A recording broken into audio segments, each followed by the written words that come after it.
Welcome to John Carter Stories. The detective's voice crackled through my phone at 3 in the morning. Mr. Harrison, we need you to come identify a body. Your daughter took her own life. I squeezed the phone so hard I thought it might crack. Stop this nonsense right now, I shouted into the receiver. I don't have a daughter. I only have one son. You got the wrong man. But they insisted. They practically ordered me down to the station. When I hung up, my hands were shaking with fury at their incompetence. An hour later, I stood in that freezing moor while the coroner pulled back that white sheet, and my knees buckled. I had to grab the wall to keep from falling. The face staring back at me, lifeless and pale, it wasn't a stranger. It was the young woman who'd smiled at me every morning for 2 years while pouring my coffee. The only person in this whole city who'd treated me like I mattered. And then I saw her wrist, tattooed in black ink. Numbers that made my blood turn to ice. 10/24/79. My birthday. The combination to my floor safe. A code I'd never shared with a living soul. My name is Marcus Harrison. I'm 77 years old. I built this city's skyline with my bare hands after serving 20 years in the Marine Corps. I know it's real. I know it's solid. I don't believe in fairy tales, and I sure as hell don't tolerate deception. But that rainy Tuesday morning shattered everything I thought I knew about my life. Please subscribe and like this video and listen to my story till the end and let me know which city you're listening from. That way, I can see how far my story has traveled. Because if you're hearing this, you might think you understand your family. You might believe that blood ties can't be broken. But sometimes, the people sleeping under your own roof are the ones plotting your destruction. Before I tell you how I exposed the conspiracy that nearly killed me, I need you to understand something. This isn't just my story.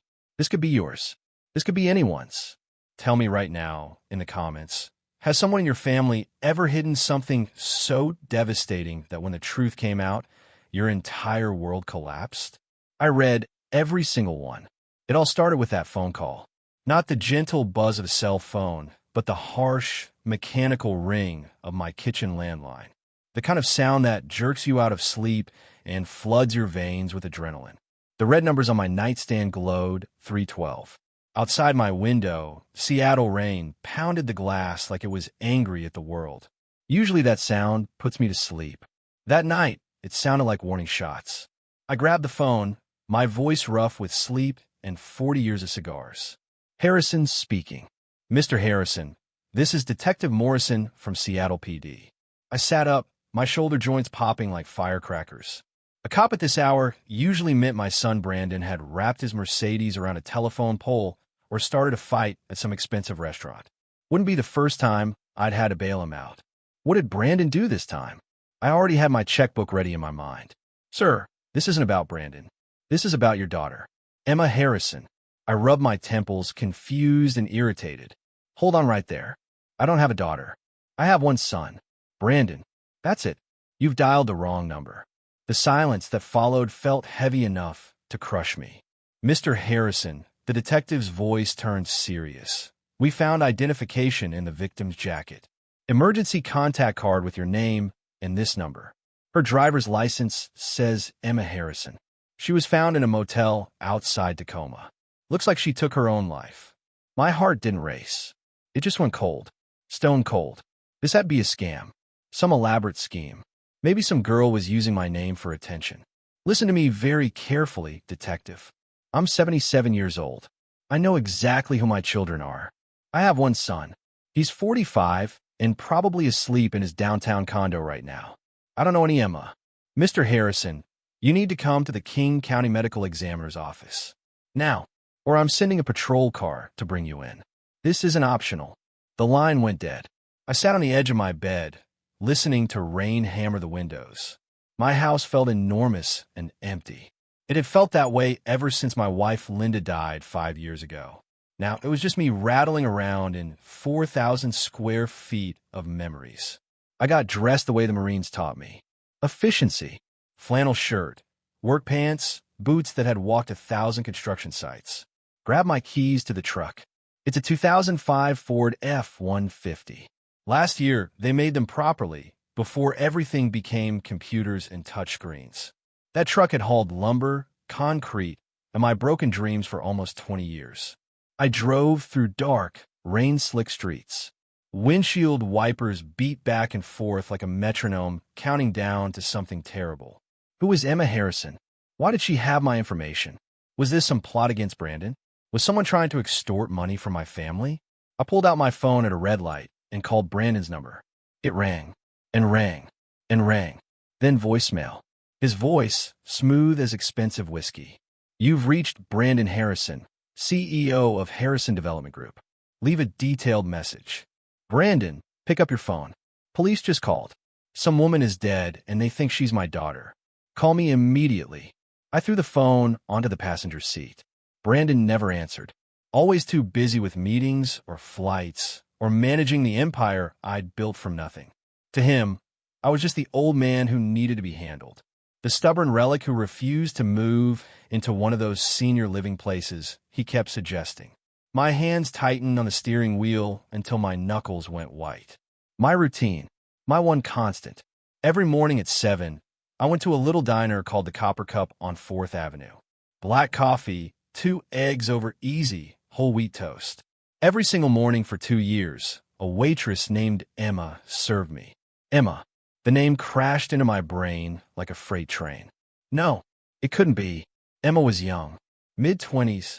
She had this smile that looked sad around the edges, like she was carrying weight nobody else could see. But she was kind. She remembered how I liked my coffee. She knew I hated when the toast got cold. She actually listened when she asked about my day. Yesterday morning, she hadn't been there. The manager said she'd called in sick. I'd felt this strange worry, like something in my carefully ordered universe had shifted. But I'd pushed it aside. People get sick. People have their own problems. But the detective said Emma Harrison. My waitress was just Emma. I'd never even asked her last name. I pulled into the medical examiner's parking lot. The building looked like a concrete fortress. Cold. Unwelcoming. Rain came down even harder. I walked inside. The smell hit me immediately. Floor wax and stale coffee and something else. Death. That's what death smells like. Detective Morrison was waiting. Tired eyes. Loosened tie. Coffee stain on his collar. Mr. Harrison, thank you for coming. Let's get this over with. My voice came out sharp as broken glass. Show me this girl who thinks she's my daughter. Then I'm going home. Morrison led me down a hallway that seemed to stretch forever. Fluorescent lights hummed overhead like angry insects. We entered a room colder than the rain outside. Stainless steel table in the center. White sheet covering a body. I stood at the foot of that table. My legs felt like concrete pillars sinking into wet ground. Prepare yourself, Morrison said quietly. He pulled back the sheet. Everything stopped. My breath. My heart. Time itself. The face was pale, drained of the warmth that used to light up her features when she brought my coffee. Her hair was tangled and damp, but there was absolutely no mistaking that face. Emma, my waitress. I stumbled backward, hands scrambling for something to hold on to. The room spun like I was drunk. You know her. Morrison's words weren't a question. I know her. I managed to get out. She works at the Copper Cup. Serves my breakfast. Her name is Emma, but she's not. Why would you say she's my daughter? Morrison walked to a metal counter, picked up a plastic evidence bag containing a wallet and a note. Her license says Emma Harrison, and this was in her pocket. He held up the note. Handwritten. Ink smudge from rain or tears or both. I'm sorry, Dad. I couldn't do it anymore. Dad. She called me Dad. I shook my head, anger flooding in to replace the shock and sudden grief. This is insane. I've never seen this girl outside that diner. I don't know what kind of sick game this is, but I have one child. Brandon. One. Mr. Harrison. Morrison's voice got harder. We found something else. A tattoo. He walked back to the body, pulled the sheet down further, exposed her right arm. Her arm was thin, delicate. I stepped closer, even though every instinct screamed at me to run. On the inside of her wrist, the skin was bruised, but the black ink stood out clear as day against pale flesh. Fresh tattoo, maybe a few months old. Just numbers. 10/24/79. The room tilted. My hand started shaking. A tremor I hadn't felt since I was holding a rifle in a jungle half a century ago. Those weren't random numbers. October 24th, 1979. My birthday. But it wasn't just my birthday. It was the combination to the floor safe in my basement. A safe I hadn't opened in a decade. A safe containing the deed to my house, my military papers, my will. A number I'd never told anyone, not even Brandon. The only person who'd ever known that combination was my wife, Linda. And she'd been dead for 5 years. I looked at the girl's face again. Really looked. Past the bruising. Past the stillness of death. I saw Linda. I saw my wife's face in this stranger. The curve of her nose. The shape of her jaw. Mr. Harrison? Morrison's voice sounded like it was coming through water. Are you okay? I couldn't speak. My mind raced backward 45 years. To the hospital. To Linda in labor. The doctor smiling. It's a boy, Mr. Harrison. Healthy baby boy. Just a boy. But here on this cold table was a girl who looked like my wife. Carrying my name. With my most private secret tattooed on her wrist. The gun they'd found in her hand suddenly seemed like the smallest mystery in the room. Someone had worked very hard to hide her existence. And someone had worked equally hard to make sure she was found. I looked up at Detective Morrison.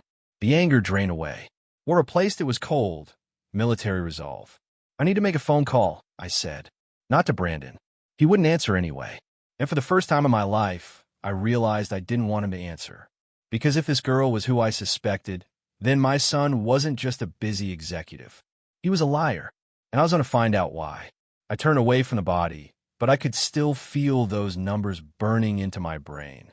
10/24/79, the day my life truly began, and possibly the day that would end it. I walked into the hallway and pulled out my phone. I didn't dial Brandon. I dialed a number I hadn't called in 20 years. A man who used to be the best forensic pathologist in the state before he got fired for asking too many uncomfortable questions. Hello. A sleepy voice answered. Doc, it's Marcus. I need a favor, and I need you to bring your equipment. I'm at the county morgue. I hung up before he could argue. I wasn't going to let them cremate her. Not yet. Not until I understood why a waitress named Emma had my entire life etched into her skin. I didn't know it yet, but finding that tattoo was like pulling the pin on a grenade that had been sitting under my house for 4 decades. The explosion was about to destroy everything I thought I knew. You won't believe what I discovered when I broke into Emma's apartment. It wasn't a home. It was a surveillance post. And the target was me. Make sure you're subscribed. Part 2 is coming, and you need to hear what was hidden in that apartment. The conspiracy goes deeper than you can imagine. The heavy door crashed open, slamming against the wall hard enough to shake the fluorescent lights. Brandon, my son, wearing a charcoal suit that cost more than most people's monthly rent. Hair perfectly styled despite the ungodly hour. He didn't even glance at me, just threw himself toward the table where Emma's body lay covered. Oh God, Emma, he sobbed, his voice breaking in all the right places. My sweet girl, I'm so sorry. I stayed back against the cold cinder block wall, arms crossed, watching him perform, because that's exactly what it felt like. A performance.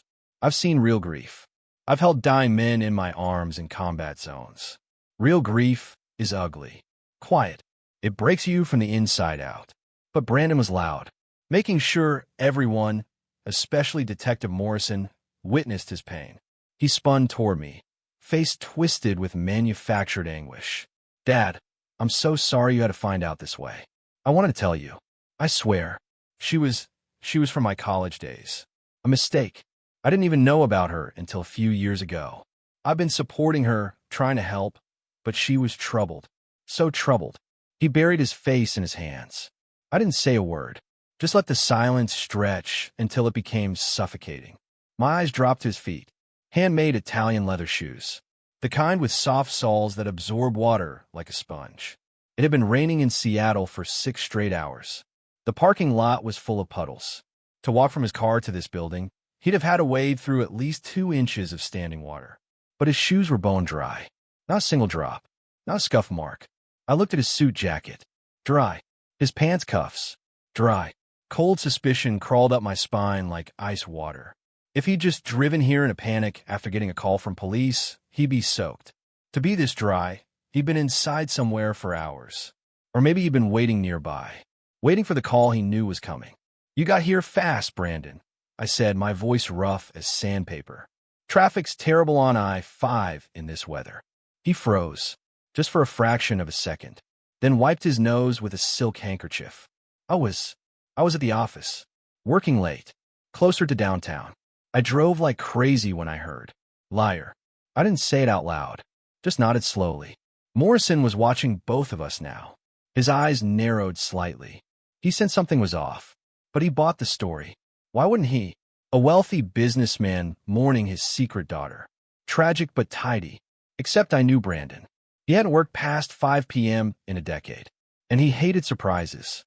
This didn't feel like a surprise. It felt like something he was trying to control.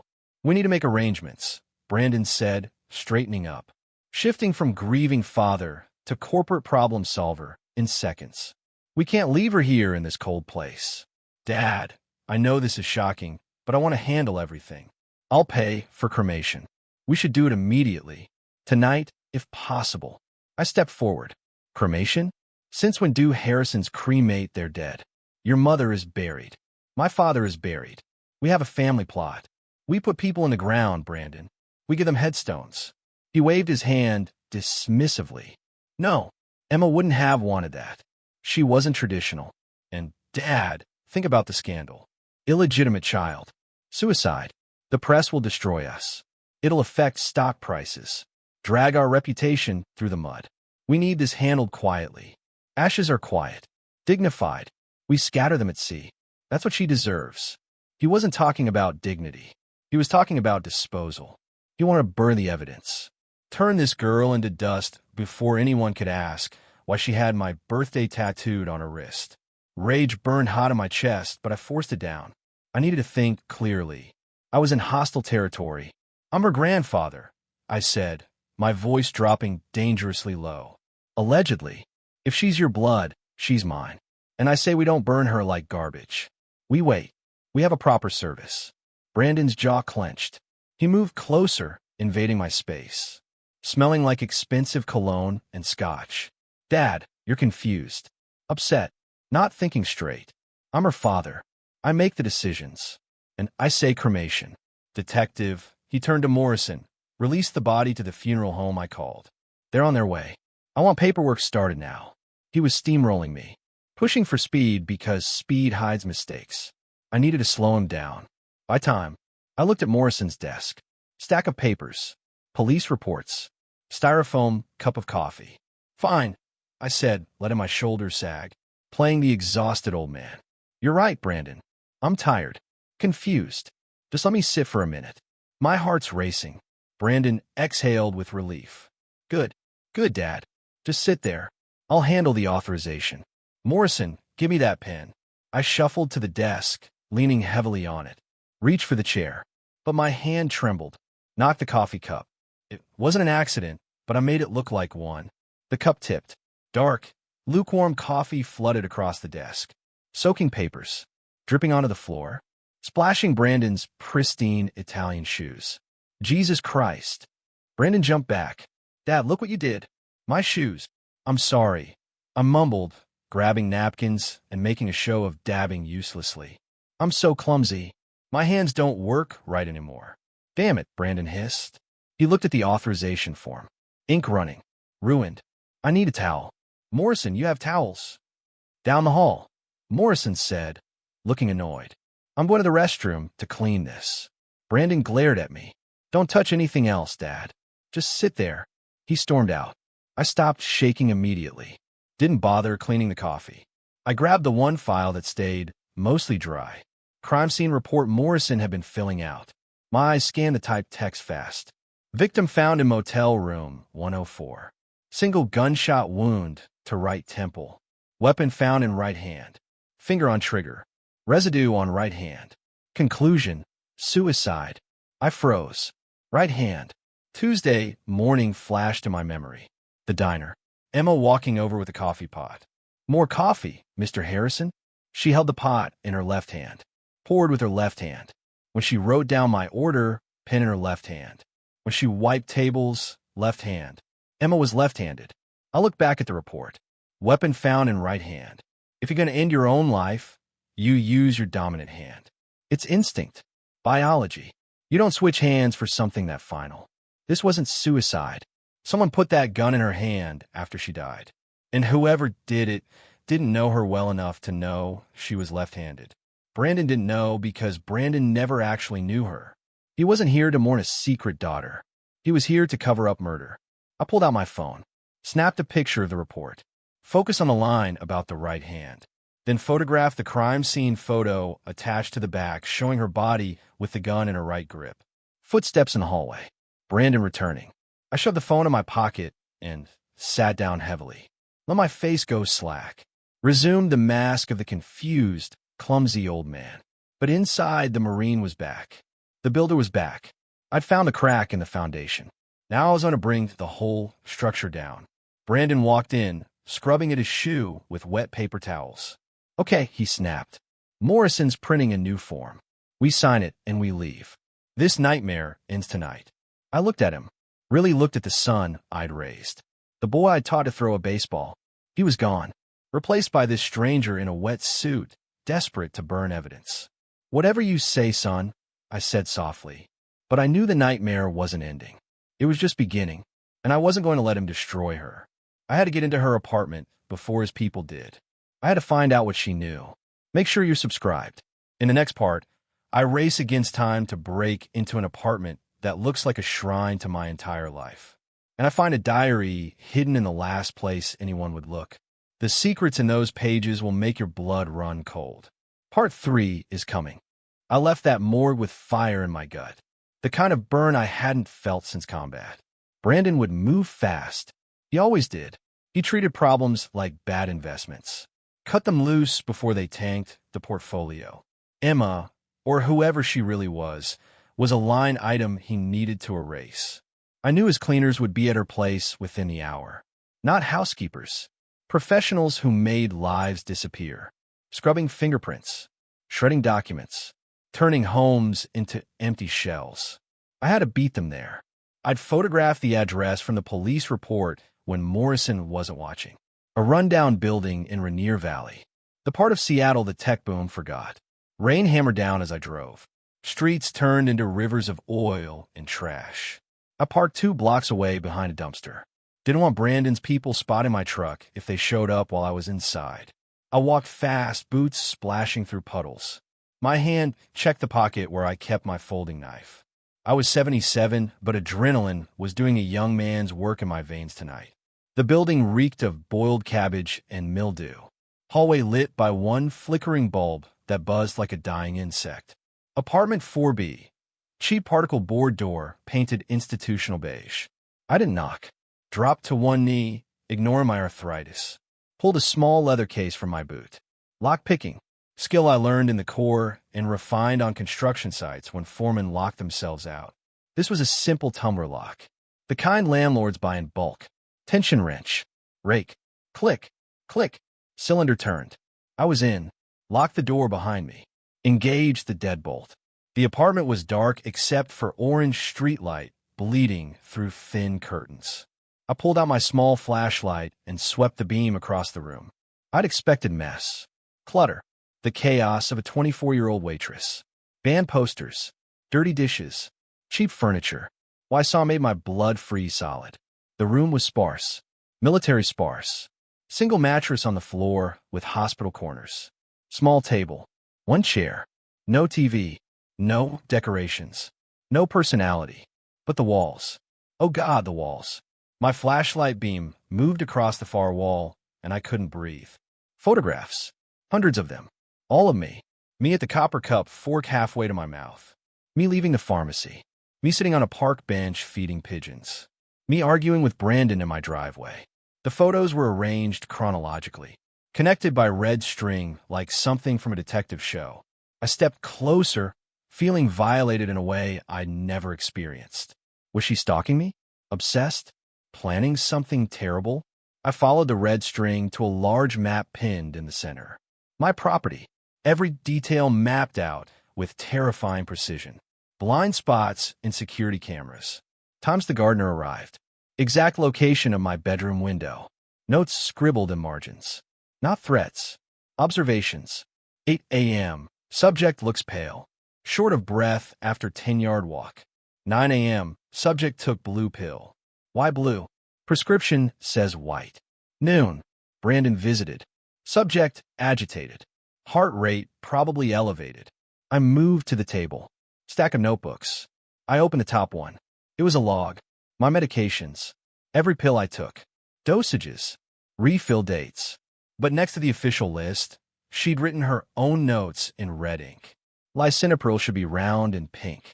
Dad took oval white pill today. What is Brandon giving him? Atorvastatin dosage increased without doctor visit. Why is he sleeping 14 hours a day? My skin crawled with something that wasn't fear. It was realization. She wasn't stalking me to hurt me. She was monitoring me, watching over me like a guardian angel nobody could see. She'd noticed things I was too tired or too trusting to catch. Car engine outside, tires screeching, doors slamming, heavy boots on stairs. Brandon's crew, they were here. I had minutes, maybe seconds. I needed to find the core, the reason, the proof. I checked the mattress. Nothing. Checked the freezer. Just ice. Ran to the bathroom. Tiny space reeking of bleach. Medicine cabinet empty. Then I saw the toilet. Old model with heavy ceramic tank lid. Classic hiding spot. Cliché. But clichés work. I lifted the lid carefully. The water in the tank was still. But there, taped to the underside in a waterproof bag, was a thick leather-bound book. I grabbed it, hands shaking. Shoved the lid back just as I heard a key scraping in the front door lock. I didn't have time to read everything, but I had to know. Had to know who she really was. Ripped the bag open. Flipped to the first page. The handwriting was precise. It didn't say Emma's diary. It said log of Rebecca Harrison. Rebecca. The name punched me in the stomach. Rebecca. The name Linda and I had chosen 45 years ago. The name of the daughter we were told died at birth. I read the first entry as the front door handle turned. Day 400 watching Dad. He looks weaker. I know Brandon is switching his medication.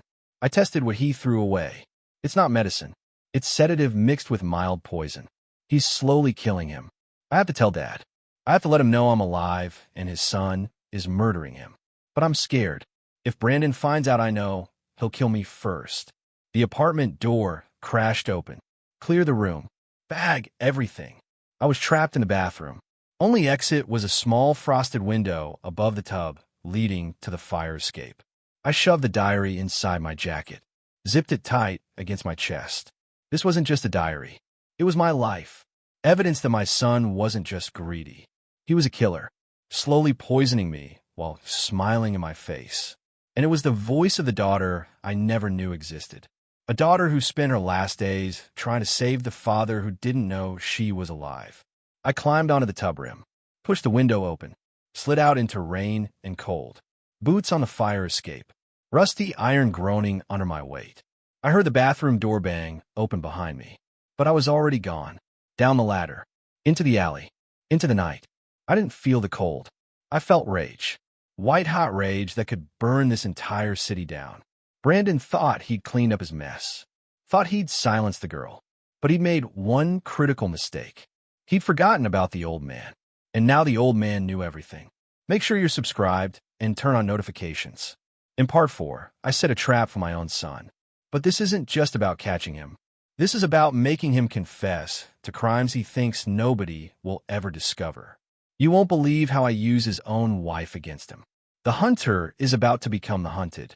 I drove away from Emma's, no, Rebecca's apartment with her diary burning against my chest.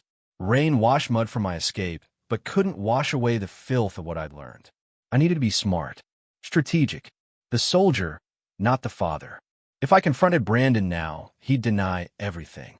Call me senile, have me committed. I needed proof that would stand up not just in court, but in my own heart. I needed to see the monster with my own eyes. So I went home. Locked the diary in my wall safe behind the furnace. The safe only I knew about. Changed my shirt. And drove to Brandon's house for dinner like nothing had happened. Brandon lives in a glass monument overlooking Lake Washington. The kind of house that wins awards but feels like a refrigerator. Cold surfaces. Sharp angles. Nowhere to hide. When I walked in, the air smelled like expensive lilies and impending disaster. My daughter-in-law Nicole was in the kitchen.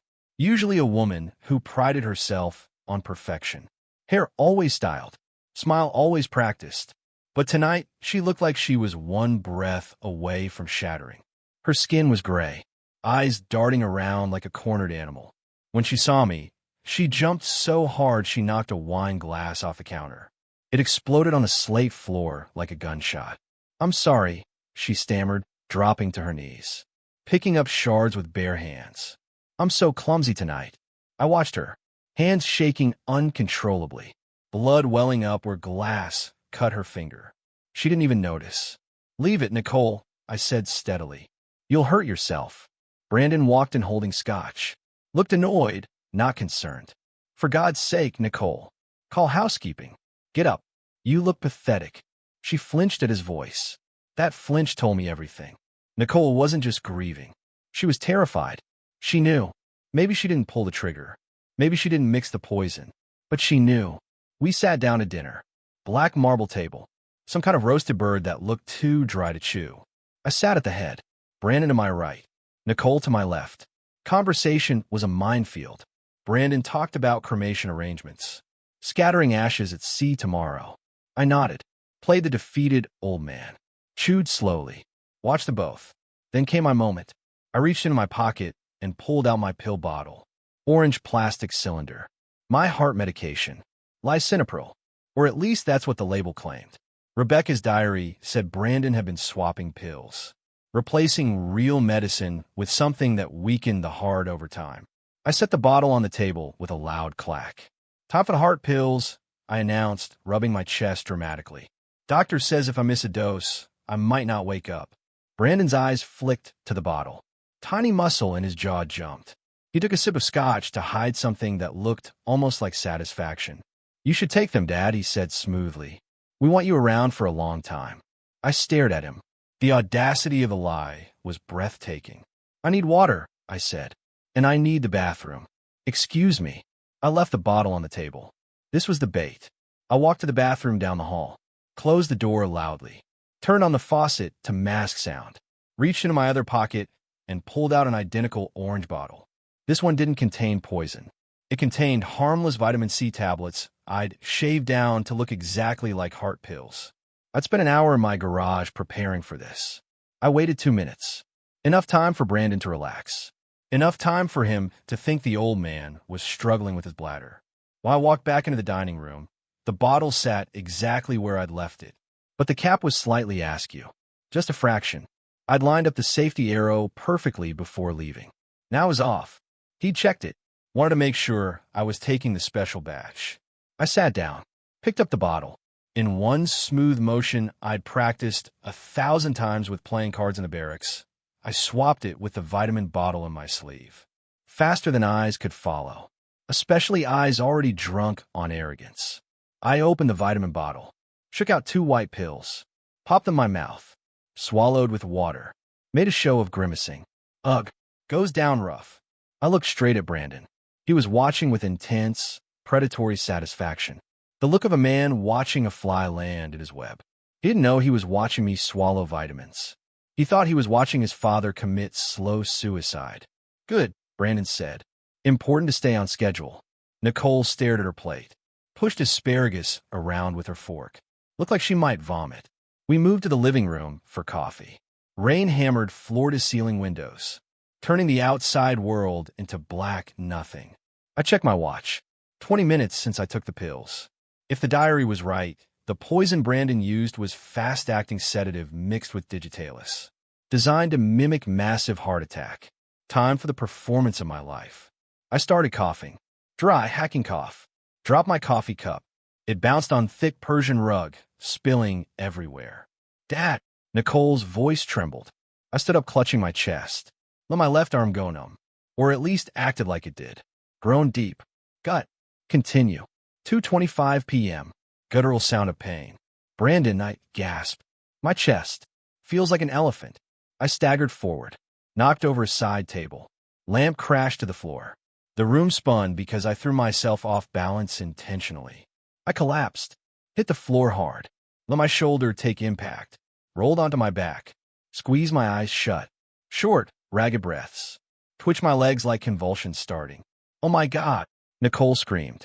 Drop beside me, hands fluttering over my face. Terrified. He's having a heart attack. Brandon, help him. He's not breathing right. I held my breath. Let my face turn red. Call 911. Nicole shrieked, fumbling for her phone. We need an ambulance. I cracked my eyelids just a sliver. Just enough to see. Brandon walked over. Slowly, deliberately. Reached down, grabbed Nicole's wrist. Hard. Bruising. No, he said. Voice like ice. What? Nicole looked at him, eyes wide with horror. What are you doing? He's dying. Let go. No. Brandon hissed. He yanked the phone from her hand, slid into his pocket. Are you crazy? Nicole sobbed, struggled to stand. He pushed her back down. Brandon, please. He's your father. He's a problem, Nicole, and the problem is solving itself. I lay there, lungs burning from holding breath, heart pounding, not from poison, from sheer terror of hearing the truth out loud. It's one thing to suspect your child hates you. It's another to hear him pronounce your death sentence while standing over your body. We wait, Brandon said, checking his watch. 15 minutes. That's all it takes. By the time paramedics arrive, the heart damage will be irreversible. Natural causes. He's old. Heart history. Nobody questions it. But he's suffering. Nicole cried. Look at him. Let him suffer, Brandon spat. He made me suffer my whole life. Always judging. Always controlling. Never thinking I was good enough. Well, who's in control now?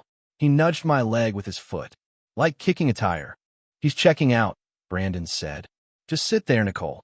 If you move, if you scream, if you touch that landline, I swear you'll be next. You want to end up like the girl. Nicole went silent, slumped, weeping quietly, hand over mouth. I lay there on cold rug, listening to rain, listening to grandfather clock tick in the hall. Tick, tock, 15 minutes. My son was going to watch me die for 15 minutes. I had my answer. I had my proof. The diary was right. Rebecca was right. I let out one last long, rattling breath, then went completely still, stopped acting like a dying man, started acting like a dead one. I needed them to think it was over, needed them to feel safe. Because when predators feel safe, that's when they make mistakes. Brandon leaned down, felt his breath on my face, put 2 fingers against my neck, checking for pulse. I used an old diver's trick, pressed my arm against my side to suppress radial pulse. Breathed so shallowly it was almost nothing. He's gone, Brandon whispered. The relief in his voice was the most painful thing I'd ever heard. But the game wasn't over. I was about to wake up from the dead. And when I did, hell was coming with me. Make sure you're subscribed. In part 5, the final confrontation happens. I expose everything. But Brandon has one last card to play. And the truth about Rebecca's birth will shock you to your core. You cannot miss the explosive conclusion. Part 5 is coming next. 15 minutes. That's how long a son will watch his father die before calling for help. I counted every second lying on that Persian rug. Listened to rain hitting glass. Nicole's terrified breathing. Brandon pacing. Click, click, click of his expensive shoes on hardwood. When the grandfather clock chimed the quarter hour, I knew the test was over. I'd seen the bottom of his soul. There was nothing there but a black hole of greed. I drew in a ragged, shuddering breath. Filled my lungs like surfacing from deep water. The sound made Brandon jump. His footsteps faltered. I opened my eyes. For one brief second, I saw it. Pure, unadulterated disappointment on his face. Not relief that his father survived. Anger that I dared to keep breathing. He composed himself instantly, mask sliding back into place. Dad, he stammered. You're awake. We were just about to call the ambulance. I sat up, groaning, rubbing my chest with a hand that wasn't acting anymore. It passed, I rasped. Pain passed. Must have been indigestion. Stress. I need to go home. Brandon tried to stop me. Insisted I stay. Probably wanted another chance later that night. But I played the stubborn old man. Told him I wanted my own bed. Would see a doctor in the morning. I stumbled out of that glass house of lies. Left him standing there with scotch and a failed murder plot. I drove home, gripping the steering wheel until my knuckles went white. Didn't sleep that night. Sat in my study with my service pistol on the desk. Watching the door. Waiting for him to come finish the job. He didn't come. too cowardly to do it with his own hands. He preferred poison and silence. Next morning, rain stopped, left Seattle covered in gray, suffocating mist. I didn't go to the hospital. I went to a small, unmarked building in the industrial district near the port. Office of Elias Kane. Best forensic pathologist the military ever had.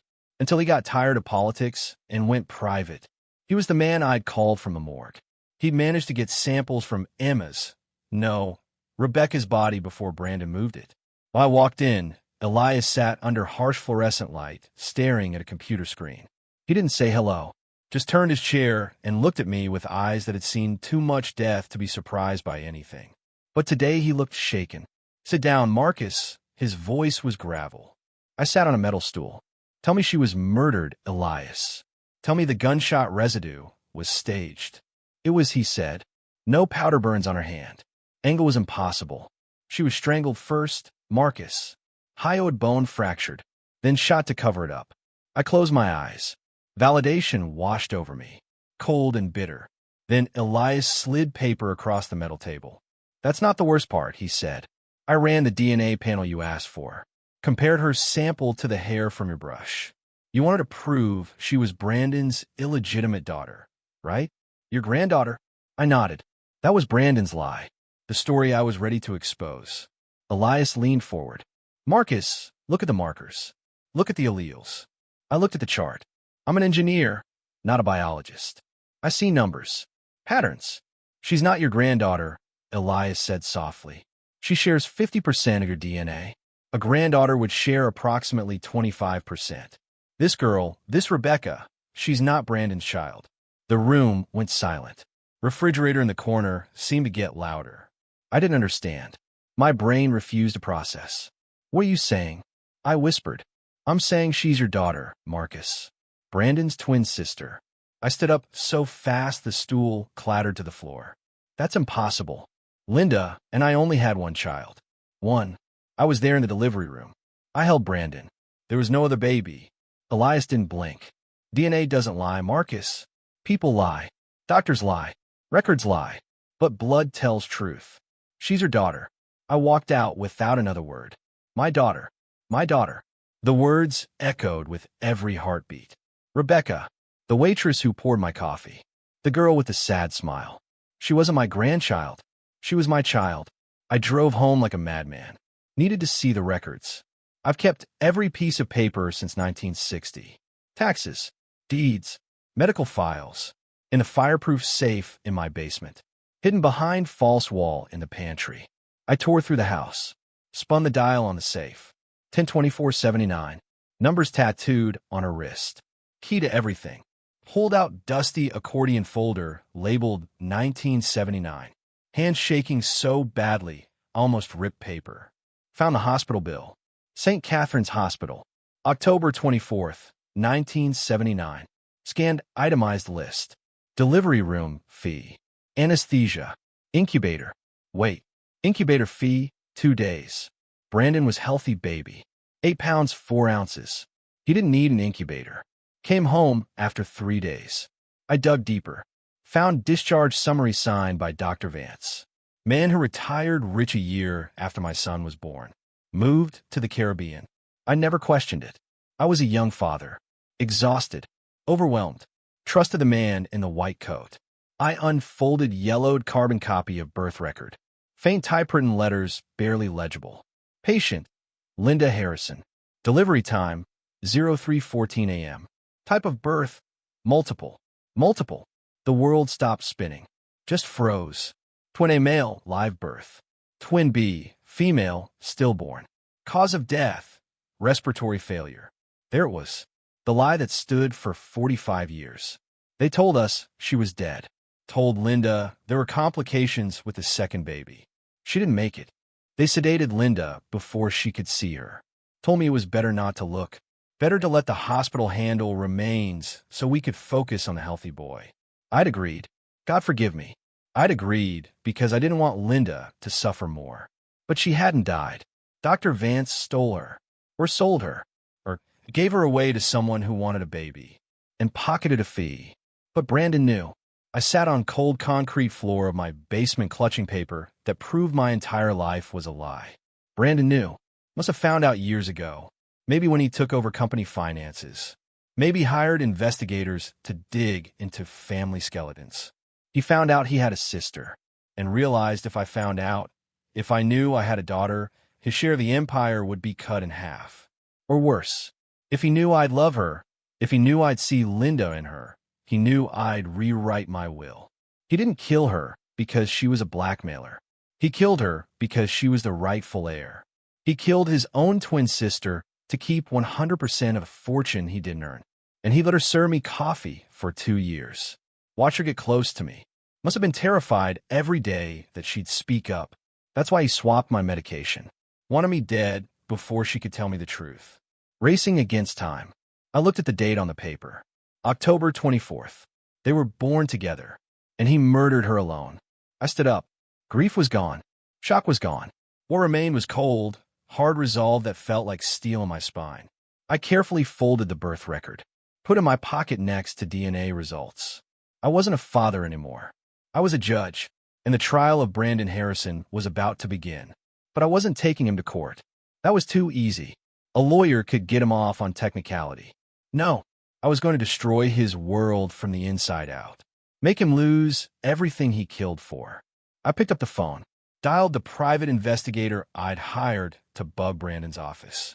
Is the wire live? I asked. Yes, Mr. Harrison, he answered. Recording everything. Good, I said.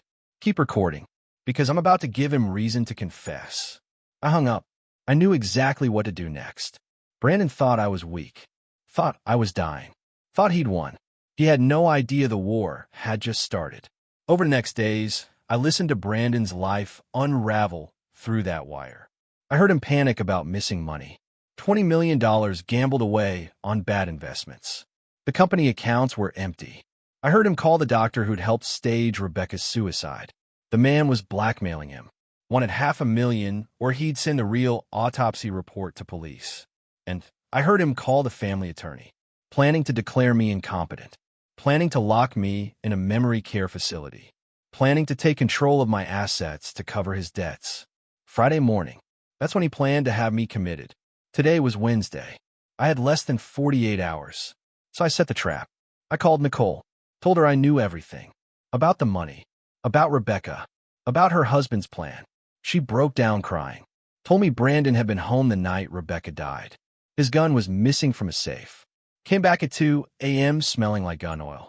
She was terrified, but she agreed to help me.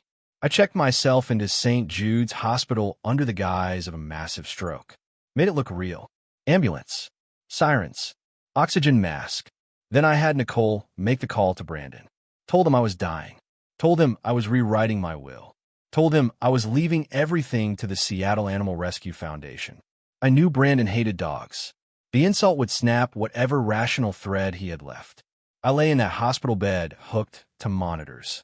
Hidden camera and smoke detector.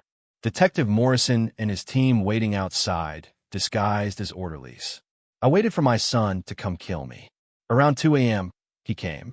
Slipped in through the service elevator, carrying a syringe. Insulin overdose. Would look like metabolic crash in an elderly man. He stood over my bed, whispered his confession, told me how he'd strangled Rebecca, how she'd fought, how he'd watched the light go out of her eyes. Told me he was doing what I taught him, whatever it takes to get the job done. Then he injected what he thought was my 4-line. But I disconnected it hours ago. Needle fed harmlessly into a pillow. I waited 3 seconds. 1, 2, 3. Then I opened my eyes. The look on his face when he saw me alive was pure horror. I ripped tape from under the mattress, brought out my pistol, leveled it at his forehead. You said she fought like me, Brandon, I growled. You were right. She had my blood, my strength, but you made a mistake. You didn't finish the job with her, and you certainly didn't finish with me. He tried to lie, tried to say he was helping me. I cocked the hammer. Click. I heard you, I said. Police heard you. The whole world just heard you admit you strangled your sister because she wanted love more than money. Now, get on your knees. He crumpled, dropped to his knees sobbing, but I wasn't going to shoot. Death was too easy. He deserved a long life in a small cage thinking about the sister he murdered and the father he underestimated. I pressed the call button. The lights came on. Officers swarmed in. Detective Morrison holding up the digital recorder. Red light steady. Brandon Harrison, you're under arrest for murder. They cuffed him, dragged him to his feet. He looked at me, eyes pleading. Dad, tell them. I'm your son. I'm the only one left. The company, the legacy, it'll burn without me. I'm your only child. I walked over, looked him in the eye. No, Brandon, I said. I don't have one child. I have two. Her name was Rebecca. I never got to hold her, never got to teach her to ride a bike. But in her short life, she showed more courage, more loyalty, more honor than you've shown in 45 years. She died trying to save me. You live trying to kill me. So don't talk to me about legacy. Rebecca is my legacy. You're just my biggest mistake. His mouth opened, but no words came. They marched him out, through the lobby. I called the press. Cameras flashing, reporters shouting. His walk of shame, his image shattered forever. The police car pulled away. Sirens wailing. Lights painting the night red and blue. I stood in the cool night air. Rain had stopped. Clouds breaking. Few stars twinkling above. You did good, Marcus, Morrison said. Rebecca would be proud. I nodded but couldn't speak. Adrenaline fading. In its place, deep aching grief. I had justice, but I didn't have my children. One was dead. One was dead to me. I was the last Harrison standing. Rain stopped on a Tuesday morning as we lowered the casket into the ground. Seattle weather is funny that way. Weeks of gray. Then suddenly the clouds break. Shaft of golden light lands right on the polished granite headstone. It said, Rebecca Harrison, beloved daughter. October 24th, 1979 to January 14th, 2023. She'd lived 45 years in shadow of a secret, but she'd rest for eternity in light of truth. I stood there in my black suit, hands resting on my cane. Didn't need the cane for walking. Sometimes a man needs something to hold when earth feels unsteady. Nicole stood beside me, not wearing expensive designer clothes anymore. Simple black coat, face scrubbed clean. She looked tired but free. The divorce had been filed day after arrest. She'd testified against him with clarity and strength that surprised everyone. I waved her over. She hesitated, but I took her hand. We stood together. Father who lost a son, wife who lost a husband, united by memory of the girl we failed to save, but managed to honor. When mourners drifted away, I stayed behind. Needed a moment. Needed the conversation I'd waited 45 years to have. I sat on the stone bench facing the grave, reached into my jacket, pulled out the leather-bound diary. I'd read almost every page leading up to the trial. Her childhood with adoptive parents. Her confusion finding her birth certificate. Her fear approaching Brandon. But there was one page I hadn't been able to read yet. Very last entry. Written the night before she died. I'd saved it for today. Wanted to hear her voice one last time. I opened the book. Pages crinkled from damp air. January 13th. It's been raining 3 days straight. I watched Dad at the diner this morning. He looked sad today. Didn't finish his eggs. I wanted to sit across from him. Tell him he doesn't have to be lonely. Tell him I know he likes his coffee black because he wants to taste the bitterness to wake up. I know he orders wheat toast because he promised Mom he'd watch his cholesterol even though he hates it. Brandon's getting impatient. I can feel it. He called 3 times. His voice getting tighter. Told me to meet him at the motel tomorrow to discuss settlement. I don't want his money. Never did. I'm going to tell him tomorrow. I'll sign whatever paper he wants. Give up inheritance. Give up claim to company. All I want is to walk into that diner and say, "Good morning, Dad," and have him know who I really am. Even if he never accepts me as a daughter, that's okay. Just seeing him eat his apple pie is enough. Enough to know he's still here. I just want him safe. If leaving town makes him safe, I'll go. But I hope I don't have to. I hope tomorrow brings a new beginning. I closed the book, hands shaking. Single tear rolled down my cheek into deep lines of my face. She didn't want the empire. Didn't want the skyscrapers or bank accounts. She just wanted to watch me eat apple pie. I wiped my face, looked at fresh dirt covering her casket. "You got your wish, kid," I whispered. "You got your new beginning. Not the one we wanted, but you're safe now. He can't hurt you anymore. And I promise, As long as there's breath in my lungs, you'll never be a stranger again. The whole world knows your name, Rebecca. I stood, placed a single white rose on the grave. Time to go. I had work to do. Rebecca left me a mission. I wasn't letting her down. 1 year later, seasons had cycled through Seattle again. Back to gray drizzle. But everything in my life had changed. The trial was over. Brandon Harrison serving 2 consecutive life sentences at Walla Walla State Prison. I didn't visit, didn't write. He became a ghost to me. Memory of a mistake I'd corrected. Last I heard, he was working in prison laundry, folding sheets, fitting in for a man who'd try to wash away his own blood. Nicole moved to Oregon. I bought her a small house near the coast. Help her open a bakery. What she'd always wanted before Brandon told her it was beneath her. We talk every Sunday. She sounds happy, like herself. As for me, I did exactly what I promised. I sold Harrison Development Group, liquidated 50 years of hard labor in 3 months. Business world called me crazy, said I was destroying a legacy. They didn't understand I was building a new one. With the money, I bought a sprawling estate outside the city. Used to be a private country club. Now the sign over the gate reads Rebecca's Haven. Not an institution. A home for children who'd been abandoned, lost in the system. Just like Rebecca, we have 60 kids living there now. Warm beds, good food, most importantly, families. We focus on keeping siblings together. No one would ever be separated from their brother or sister on my watch. I spent my days there, fixing fences, teaching older kids how to use tools, reading stories to little ones. I'm not the scary CEO anymore. I'm just Mr. Marcus, the old guy who always has candy in his pocket. But every morning before I go to the Haven, I keep one ritual sacred. I park my truck in front of the Copper Cup Diner.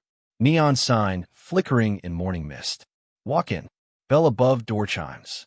Place is busy. Construction workers. Early risers. I walk to the booth in back corner. By the window, where I sat for years. New waitress comes over. Her name is Maria. Young. Kind. She knows the routine. Good morning, Mr. Harrison, she smiles. The usual? The usual, Maria. But make it 2 coffees today. And 2 slices of apple pie. She doesn't ask questions. She knows the story. Everyone in Seattle knows. She nods and walks away. I sit looking at the empty seat opposite me. Pull out small frame photo from my pocket. Picture of Rebecca. Not the autopsy photo. Not surveillance. A selfie she'd taken in this very diner. In the background over her shoulder, you can see me sitting in this booth drinking coffee. Unaware my daughter was capturing the moment. She's smiling. Secret smile of love and belonging. Maria returns. Places 2 steaming mugs on table. 2 plates of apple pie dusted with cinnamon. I pick up my fork. Take a bite of warm, sweet pie. I look at the photo propped against sugar dispenser. Look at second cup of coffee steaming across from me. I'm not crazy. I know she's not physically there. Can't drink the coffee. But in that quiet corner surrounded by smell of bacon and rain, I feel a presence. A warmth that has nothing to do with the heater. I lift my mug in small toast to the empty chair. Good morning, Rebecca, I say softly. Pie's good today. You would have liked it. I take a sip of black, bitter coffee. Look out window at the city I helped build. Then at the photo of the daughter who rebuilt me. I'm listening, Dad. I hear a voice whisper in back of my mind. Clear as a bell. I smile. Real, genuine smile that reaches my eyes. I'm not the lonely old man anymore. I'm a father, and my daughter is finally home. Tell me in the comments. And if you've dealt with something similar, share your story. You're not alone. Subscribe for more stories about standing your ground and reclaiming your life. Thank you for listening to my story. Long journey from dark cold of that morgue to warmth of this diner. But I made it. And I hope if you take anything away from my life, it's this. Blood doesn't make a family. Love does. Loyalty does. And it's never too late to do the right thing. Even if you have to burn your whole life down to build something better from ashes. It's worth it. If you enjoyed this story, please hit the like button and share it. Tell me where you're listening from. I read every comment and appreciate every one of you. Don't forget to subscribe for more stories of truth, justice, and redemption. Until next time, take care of each other. And remember to check on the people who serve you coffee. You never know who they might be.